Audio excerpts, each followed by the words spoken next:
7 cities. 12 months. Over $3 billion lost, and dozens of lives shattered by cranes that weren't supposed to fall, yet did, with identical engineering failures linking every collapse. Official reports called them tragic accidents, scattered and unconnected, but forensic evidence tells a very different story. Ignored inspections, forged records, profit-driven shortcuts, and a global cover-up shielding the real causes. If construction's most trusted machines can be weaponized by neglect, what else have we been told is safe, when warnings are this easy to bury? The chain reaction starts here. January 2025 opened with a series of incidents that would set the tone for the year ahead. In the first 3 months alone, 3 major crane collapses were reported across separate continents, each site tied to projects valued in the hundreds of millions. April and May brought no reprieve. Contractors and insurers quietly tallied losses as 2 more cranes failed, one at a city center redevelopment in Eastern Europe, another at a logistics hub in South America. By June, the disaster at Singapore's port left a visible scar. A container yard worth over $500 million ground to a halt. Cranes twisted and toppled, and there were casualties among both workers and bystanders. Before we expose who knew about this pattern and did nothing, make sure you're subscribed to Engineering Autopsy. These investigations take weeks to research, and you won't want to miss what we uncover next. The summer months saw scattered incidents, but October delivered a double blow.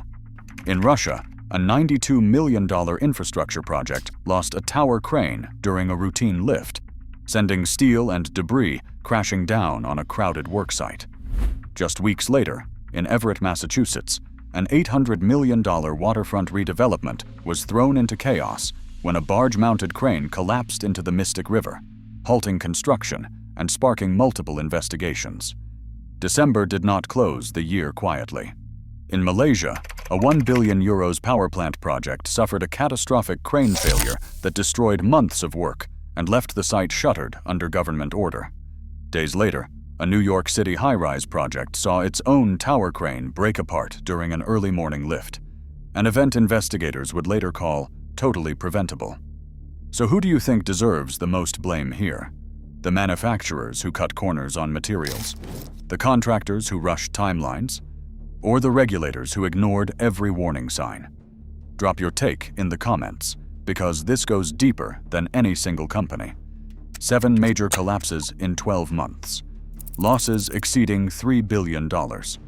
Each incident was filed as an isolated event, and each city was left to pick up the pieces and search for answers, unaware that these disasters were not as unconnected as they first appeared.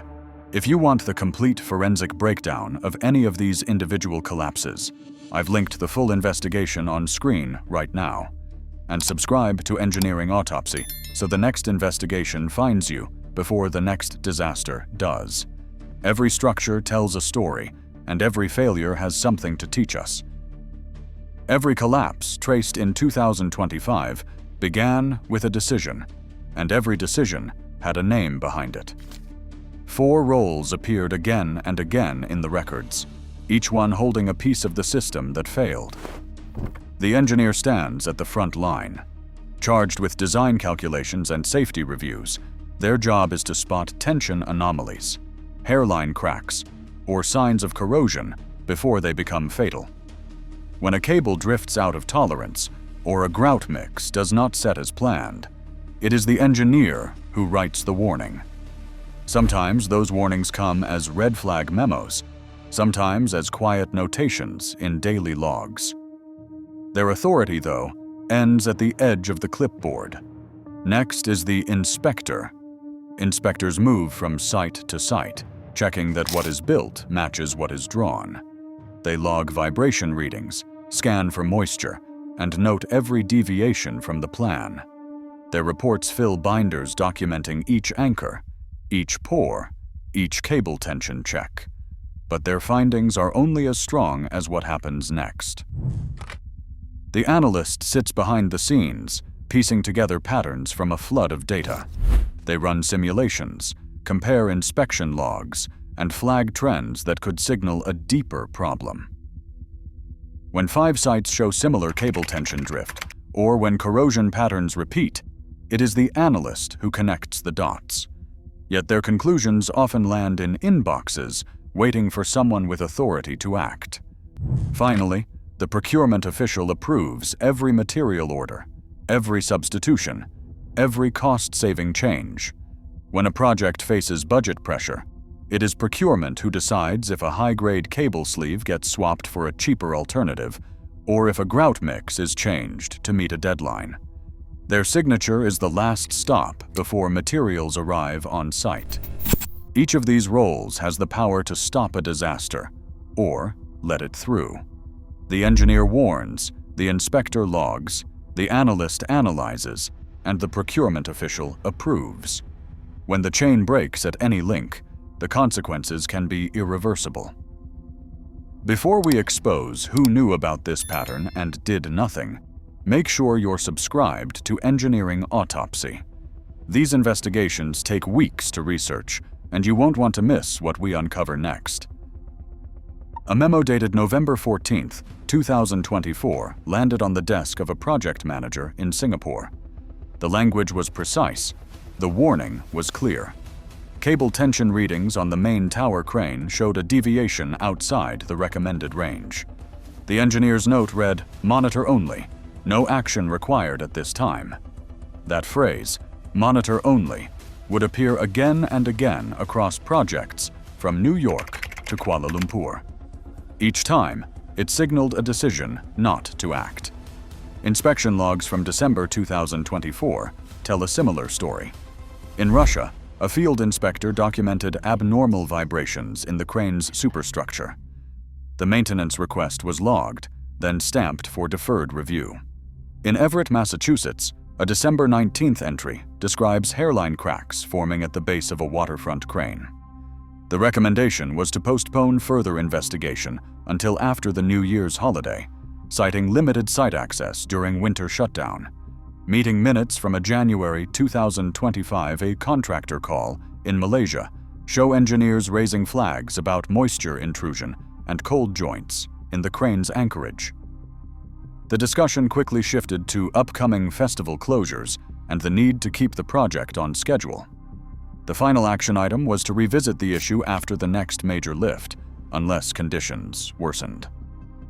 Before we expose who knew about this pattern and did nothing, make sure you're subscribed to Engineering Autopsy.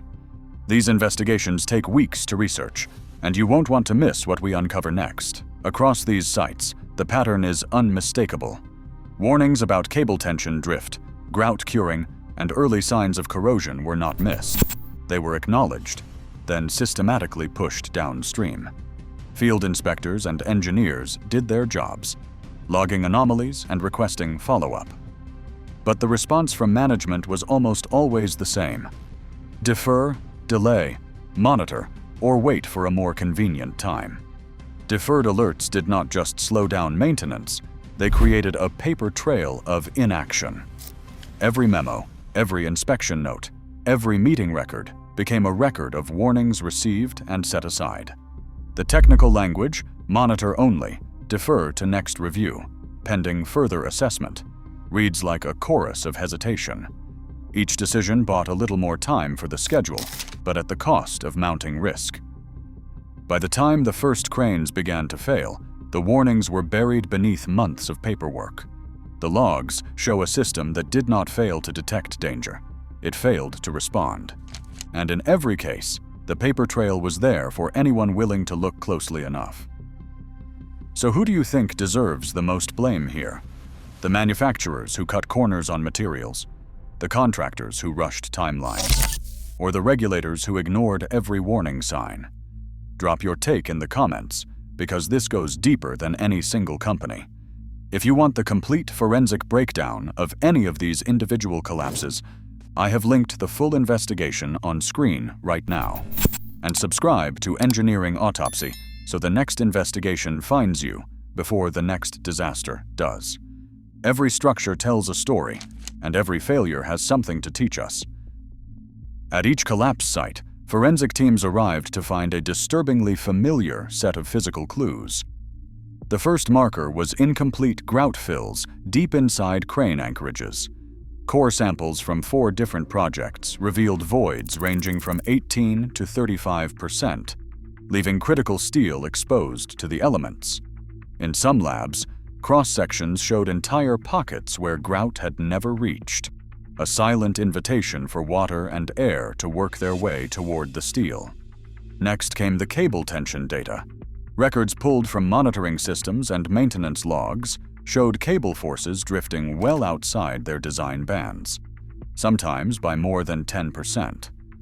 These numbers were not buried in technical language. They appeared as red warning flags in the data, yet still went unaddressed. In Everett, tension logs from the month before collapse showed a steady rise, creeping past safe limits. In Russia, the final alarm sounded minutes before the structure gave way, but by then the deviation had already become the norm. Before we expose who knew about this pattern and did nothing, make sure you're subscribed to Engineering Autopsy. These investigations take weeks to research, and you won't want to miss what we uncover next. Corrosion told its own story.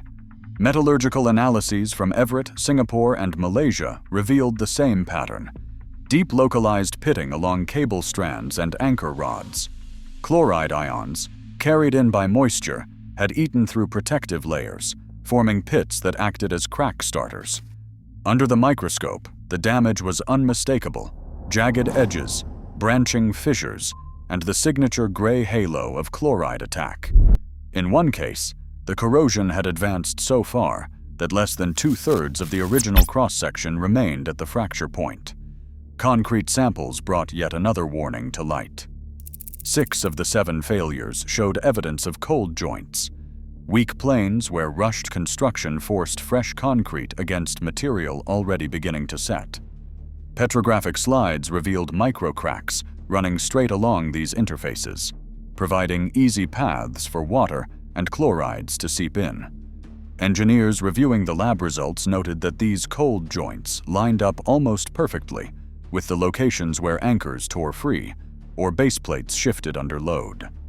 The result was 4 distinct failure signatures, repeating across continents and project types. Grout voids, tension anomalies, pitting corrosion, cold joints, each one a known risk, each one documented in case after case. The numbers varied, but the physical fingerprint did not. Forensic analysts reviewing the files called it a textbook pattern, not a freak accident, but a chain of preventable, well-understood defects. The evidence was clear. These collapses were not random. They were built on the same foundation of overlooked warnings and physical neglect. Inspection records that once tracked every anomaly began to show unexplained gaps. In the digital audit trails recovered from multiple collapse sites, entire segments of maintenance logs vanished in the hours or days surrounding key project milestones, often matching periods of festival closures or major lifts. Before we expose who knew about this pattern and did nothing, make sure you're subscribed to Engineering Autopsy. These investigations take weeks to research, and you won't want to miss what we uncover next. Metadata from server backups revealed deletion windows clustered tightly around publicized ribbon cuttings and budget reviews. In Everett, a quality assurance log for cable anchorage work showed a signature block dated 2 days before the grout was even poured. The original entry flagged in a backup included notes on incomplete fill and moisture. But it was not just missing files. Email threads obtained through public records requests included a line instructing staff to clean up the technical report before submission. The before and after versions tell the rest. References to rust streaks, anomalous vibrations, and crack propagation were quietly erased, replaced with boilerplate affirmations of compliance. So who do you think deserves the most blame here? The manufacturers who cut corners on materials, the contractors who rushed timelines, or the regulators who ignored every warning sign?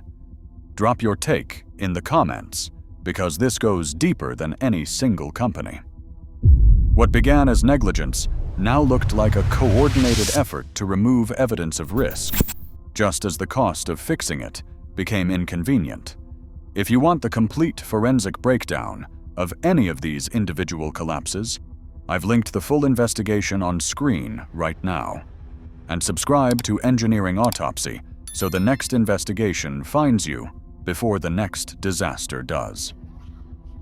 Every structure tells a story, and every failure has something to teach us. One procurement decision in December 2023 set the financial tone for the year that followed.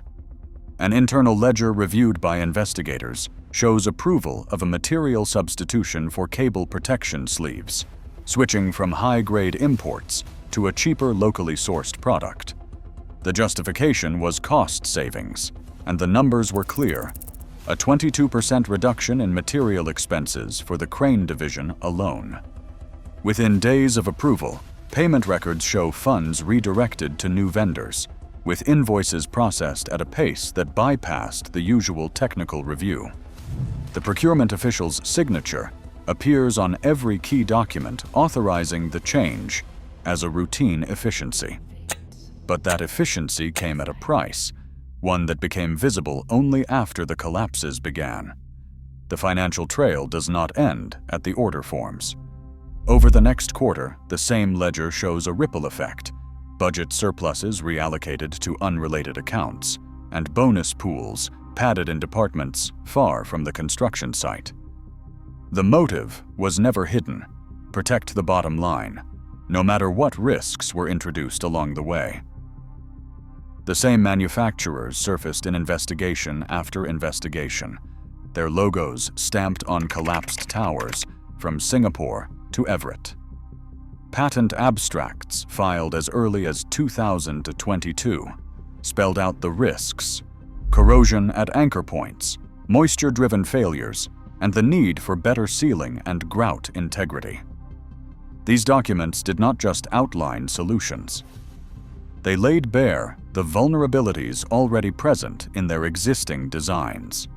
While engineers flagged these dangers in memos and field reports, industry trade groups spent millions lobbying against stricter inspection rules and more rigorous material certifications.